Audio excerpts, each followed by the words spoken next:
गिरनार गुजरात राज्य के जूनागढ़ में स्थित एक प्राचीन और धार्मिक और पवित्र पर्वत है और हिंदू और जैन धर्म के लोगों के लिए महत्वपूर्ण तीर्थ और सिद्ध क्षेत्र है। कहा जाता है कि गिरनार पर्वत हिमालय से भी पुराना है। हजारों साल पहले यहाँ पे ज्वालामुखी विस्फोट की वजह से यहाँ पर मुख्य 5 चोटियां बनी हुई है, जिसमें से अंबाजी, गोरखनाथ, गुरु दत्तात्रेय, गौमुखी शिखर और कालिका शिखर मुख्य है। कहा जाता है कि इन सारे शिखर की ऊर्जा अलग अलग है और हर शिखर पर पहुंचने वाला व्यक्ति एक अलग ही आध्यात्मिक अनुभूति करता है। गिरनार पर्वत पर 9,999 सीढ़ियां है। यहाँ का इतिहास हजारों साल से भी ज्यादा पुराना है। तो आज हम जानेंगे गिरनार पर्वत का इतिहास और गिरनार के बारे में कुछ रहस्यमय बातें। तो वीडियो में अंत तक बने रहना। स्वागत है आपका गिरनार में। गिरनार आप कैसे पहुंच सकते हो, गिरनार में आप कहां पे रुक सकते हो, गिरनार में भोजन की क्या क्या सुविधाएं है और गिरनार में आप कौन कौन सी जगह देख सकते हो, A to Z जानकारी मैं आपको इस वीडियो में देने वाला हूं। तो वीडियो आप पूरा देखना। शुरू करते हैं आज की वीडियो। अभी बात करते हैं आप गिरनार कैसे आ सकते हो। गिरनार आने के लिए आपको सबसे पहले जूनागढ़ आना पड़ेगा। आप बाय बस भी आ सकते हो और आप बाय ट्रेन भी आ सकते हो। अगर आप फ्लाइट से आना चाहते हो तो नजदीकी एयरपोर्ट केशोद का है, लेकिन आप अगर अच्छी कनेक्टिविटी चाहते हो तो आप राजकोट से भी आ सकते हो। राजकोट से जूनागढ़ 100 किलोमीटर की दूरी पर है। जूनागढ़ पहुंचते ही आपको जूनागढ़ से भवनाथ के लिए ऑटो मिल जाएगी। जूनागढ़ से भवनाथ का डिस्टेंस 7 किलोमीटर है और 30 रुपया ऑटो में लगेगा। आपको ऑटो पहुंचा देगी भवनाथ में। तो अभी हम पहुंच गए भवनाथ में। गिरनार की पवित्र यात्रा शुरू करने से पहले भवनाथ मंदिर में दर्शन करना होता है। तो पहले करते हैं भवनाथ मंदिर में दर्शन। भगवान महादेव जी का यह मंदिर स्वयंभू देवस्थान है। इस जगह का महर्षि वेद व्यास जी ने स्कंद पुराण और मरकंड पुराण में वर्णन किया है। मंदिर के पास में आपको देखने को मिलेगा मृगी कुंड। महाशिवरात्रि के मध्य रात्रि यहाँ पे शाही स्नान किया जाता है और हजारों साधु इस मृगी कुंड में स्नान करते हैं और कहा जाता है कि उस रात्रि को भगवान शिव जी भी यहाँ पे आते हैं। मंदिर में दर्शन करने के बाद अभी हम निकल गए हैं गिरनार पर्वत की यात्रा के लिए। गिरनार पर्वत पर जाने के लिए आपके पास दो ऑप्शन है। आप 9,999 सीढ़ियां चढ़कर जा सकते हो और आप उड़न खटोला से भी जा सकते हो। यहाँ से आपको दो रास्ते देखने को मिलेंगे। दाहिने की ओर जा सकते हो आप सीढ़ियां चढ़कर और बाएं साइड से आप जा सकते हो उड़न खटोला से। उड़न खटोला में आप जाना चाहते हो तो टिकट है 700 रुपया आने जाने की, और अगर आप ऊपर से वन वे नीचे आना चाहते हो तो 400 रुपया टिकट लगती है। उड़न खटोला की टाइमिंग की बात करें तो सुबह 7 बजे से लेकर शाम को 5 बजे तक।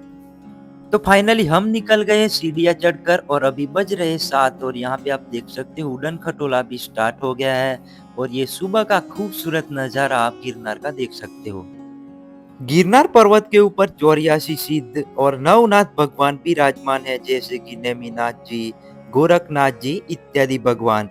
और इस पर्वत के ऊपर कई सारे धार्मिक और प्राचीन मंदिर भी आए हुए हैं। तो मंदिरों में दर्शन करेंगे और सारे मंदिरों के बारे में जानकारी लेते हुए चलेंगे आगे की ओर। तो वीडियो में अंत तक आप बने रहना। गिरनार पर्वत के कई सारे ऐसे रहस्य हैं जो आज तक कोई नहीं जान पाया। कहा जाता है कि आज भी इस पर्वत की गहन गुफाओं में 200 से 300 वर्षों से अधिक समय से सिद्ध साधु, सन्यासी, योगी, नागा और अघोरी साधना में लीन है, जिनकी तपस्या सामान्य मानवी की समझ से परे है।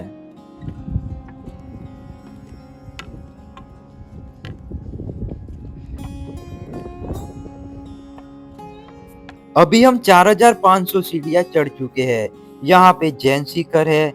यहाँ पर बहुत सारे जैन मंदिर है। समेत शिखर झारखंड और पालीताना के बाद में यह शिखर जैन धर्म के लिए सबसे मुख्य तीर्थ स्थलों में से एक है। यह जगह इतनी पवित्र है कि यहाँ पे जैन धर्म के 22वें तीर्थंकर श्री नेमिनाथ जी और बहुत सारे ऋषि मुनि इसी जगह से मोक्ष को प्राप्त हुए थे। कई सदियों से यहाँ पर महाशिवरात्रि का मेला और लीली परिक्रमा का आयोजन होता है। यहाँ परिक्रमा हर साल कार्तिक की पूर्णिमा सुद 11 के दिन यहाँ पर परिक्रमा स्टार्ट होती है। यह तकरीबन 6 दिन तक चलती है। यह परिक्रमा गिरनार की परिक्रमा है, जो तकरीबन 36 किलोमीटर गाढ़ जंगलों में से पैदल यात्रा करते हुए की जाती है। इसमें लाखों की संख्या में श्रद्धालु भाग लेते हैं। यह परिक्रमा भोजन, भजन और भक्ति का त्रिवेणी संगम है। गिरनार पर्वत गुजरात राज्य का सबसे ऊंचा पर्वत है और एक रहस्यमय एवं चमत्कारी पर्वत है, जिसको आज तक कोई नहीं जान पाया। इस पर्वत पे तकरीबन 9,999 सीढ़ियां है। 5,000 सीढ़ियां चढ़ने के बाद आता है माँ अम्बे माँ का मंदिर, जो 51 शक्ति पीठों में से एक शक्तिपीठ है, जो अभी हम पहुंच गए हैं अंबाजी मंदिर के पास में। आप अगर उड़न खटोला से आते हो तो उड़न खटोला आपको यहाँ पर छोड़ेगा। यहाँ से आपको 5,000 सीढ़ियाँ पैदल ही चढ़ना पड़ेगा। यहाँ से आप डोली में भी जा सकते हो। डोली में वेट के हिसाब से होता है 1 केजी का 100 रुपया। तो अभी हम पहुंच गए माँ अम्बे माँ के मंदिर में। मंदिर में वीडियो बनाना अलाउ नहीं है। मंदिर के इतिहास के बारे में बात करें तो इस स्थान पर भगवान श्री कृष्ण जी और रुक्मणी जी एक साथ माँ अम्बा के दर्शन के लिए आए थे और उस समय माता अम्बा ने भगवान श्री कृष्ण जी और रुक्मणी जी को अपने मुखार्ध बिंद के दर्शन करवाए थे। तो आज भी आपको मंदिर में मुखार्ध बिंद के दर्शन होंगे। अंबाजी मंदिर यह जगह 3,330 फीट की हाइट पर स्थित है और यहाँ पर मंदिर के पास में ही आपको बहुत सारे फूड के स्टॉल देखने को मिल जाएंगे, तो यहाँ पे आप नाश्ता वगैरह कर सकते हो। अभी हम माँ अम्बा के दर्शन करने के बाद निकल गए हैं गुरु शिखर की ओर। गुरु गोरखनाथ जी नाथ संप्रदाय के गुरु थे और उनका जन्म 8 से 12वीं शताब्दी के बीच में हुआ था। उनकी चरण पादुका यहाँ पर मौजूद है।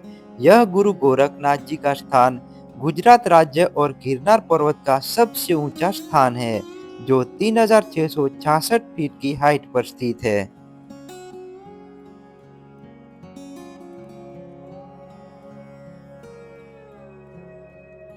गुरु गोरखनाथ जी के दर्शन करने के बाद 1,000 सीढ़ियां उतरकर नीचे जाना होता है। फिर से आपको 1,000 सीढ़ियां चढ़ते हुए ऊपर जाना होता है, तब जाकर आप पहुंच पाओगे गुरु शिखर तक। गुरु शिखर जाने से पहले आपको 2 द्वार नजर आएंगे। उसमें से पहला द्वार गुरु शिखर की ओर जाता है और दूसरा द्वार कमंडल कुंड की ओर जाता है, जहाँ पर निरंतर रूप से ध्वनि प्रज्वलित रहती है। तो सबसे पहले चलेंगे हम गुरु शिखर की ओर, बाद में जाएंगे हम कमंडल कुंड की ओर। माता अनुसुया ने इस जगह पर वरदान दिया था कि भगवान विष्णु के छठे अवतार श्री दत्तात्रेय भगवान जी इस जगह पर तपस्या करेंगे और कलयुग में आने वाले यात्रियों को दर्शन देंगे। श्री भगवान दत्तात्रेय जी ने इस जगह पर 12,000 वर्ष तक तपस्या की थी और उनकी चरण पादुका यहाँ पर मौजूद है। भगवान दत्तात्रेय के दर्शन करने के बाद अभी हम जा रहे हैं नीचे की ओर। मंदिर में वीडियो बनाना अलाउ नहीं है, इसलिए वीडियो नहीं बना है। यहाँ से आप कमंडल कुंड की ओर नीचे जाओगे, वहां पे आपको संस्थान की तरफ से निःशुल्क भोजनालय भी मिल जाएगा। तो यहाँ से 2 द्वार नजर आएंगे, वहां से आपको जाना है नीचे की ओर। गिरनार में रुकने की बात करें तो भवनाथ मंदिर के पास में आपको बहुत सारी होटलें और धर्मशालाएं देखने को मिल जाएगी, जिसमें 500 से 1500 तक आपको रूम आराम से मिल जाएगा। और यहाँ पे भोजन की बात करें तो यहाँ पे बहुत सारी होटलें आपको देखने को मिल जाएगी और अगर आप महाशिवरात्रि के दिनों में आओगे तो आपको यहाँ पे बहुत सारे अन्न क्षेत्र भी देखने को मिलेंगे।